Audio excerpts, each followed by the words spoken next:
بچیوں زندگی کی خوبصورتی ہر انسان چاہتا ہے، اور یہ صرف در مصطفیٰ سے ملے گی۔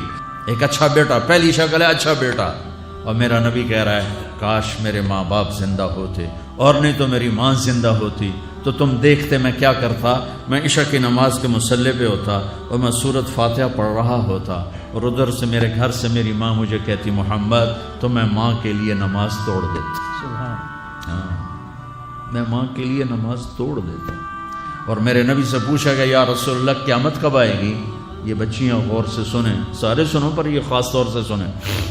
آپ نے کہا اللہ کو پتہ ہے، کہ یا رسول اللہ کوئی نشانی بتا دیں۔ تو آپ نے کہا جب بیٹیاں بھی ماؤں کو ذلیل کریں گی تو قیامت آئے گی۔ جب بیٹیاں بھی ماؤں کو ذلیل کریں گی تو قیامت۔ ان تلد الامۃ ربتہا، جب ماں کے ساتھ بیٹیاں نوکر جیسا سلوک کریں گی، نوکرانی جیسا سلوک کریں گی تو قیامت کے نکارے پہ چوٹ پڑ کے رہے گی۔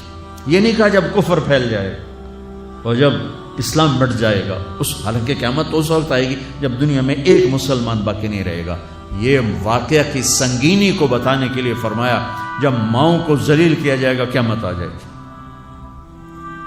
میرے نبی نے فرمایا عمر تیرے دور میں ایک شخص آئے گا اویس، اس کا قبیلہ ہوگا مراد، آگے سب کاسٹ ہوگی قرن، اویس بن عامر۔ اسے دعا کروانا، وہ کالے رنگ کا ہوگا، چھوٹے قد کا ہوگا، اور اس سے دعا کروانا، دعا تو بھی کروانا، علی تو بھی کروانا، علی اور عمر، اویس ان کے لیے دعا کریں۔ انہوں نے پوچھا کیوں؟ کہ اس نے ماں کی خدمت کر کے اللہ کو اتنا راضی کر دیا ہے، جب وہ ہاتھ اٹھاتا اللہ خالی نہیں لوٹاتا۔ اللہ کی قسم عمر و علی کو اویس کی دعا کی ضرورت نہیں تھی، امت کو پیغام دینا تھا کہ مائیں ذلیل ہو رہی ہیں آج، اور باپ جوان اولاد سے چھپتے پھر رہے ہیں۔ تو میرے رب، میرے نبی نے یہ آگے پیغام دینا تھا کہ نبی ہو کر، رسول ہو کر کہہ رہے ہیں کاش ماں ہوتی تو میں اس کے لیے نماز توڑ دیتا۔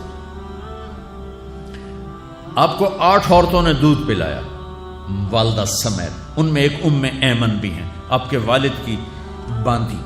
تو گھر میں تشریف فرما تھے، ام ایمن بیٹھی تھی حضرت عائشہ، تو ام ایمن کہنے لگی یا رسول اللہ پانی تو پلا دیں۔ تو اللہ کے نبی ایک دم اٹھے، تو حضرت عائشہ ناراض ہو گئی، ام ایمن اللہ کا رسول کو کہتی پانی پلا، تو اور کیوں نہ کہوں، میرا بیٹا ہے، میں نے دودھ پلایا۔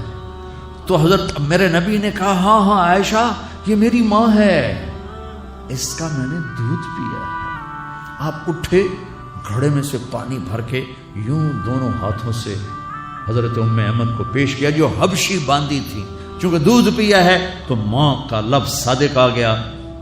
تو بجائے اس کے کہ برا مناتے، آپ خادم بن کے اپنی ماں کو، دودھ پلانے والی ماں کو آپ نے، حضرت حلیمہ سعدیہ تشریف لائیں، آپ نے اپنی چادر بچھا کر اس کے اوپر بٹھایا۔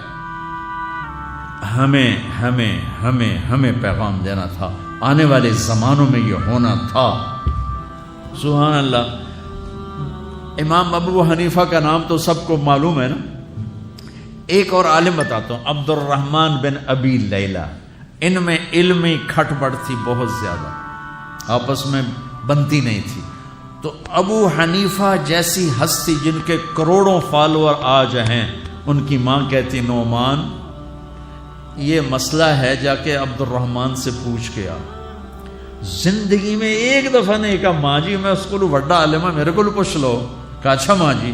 اپنی چادر اٹھاتے اور پہنچ جاتے، دروازے پہ دستک دے کے بھائی مجھے میری اماں نے بھیجا ہے، آپ اس پہ فتویٰ، حالانکہ ان کی اپنی رائے اس کے خلاف ہوتی تھی، لیکن ماں کے احترام میں جا کر ان سے مسئلہ پوچھتے جن سے روزانہ مناظرہ ہوتا تھا، روزانہ کھٹ پٹ ہوتی تھی علمی، ماں نے کہہ دیا جا کر ان سے پوچھ کے آتے تھے، اپنی اتنی بڑی علمی قدر و منزلت کو ایک طرف رکھ دیتے تھے، نہیں میری ماں نے مجھے کہا۔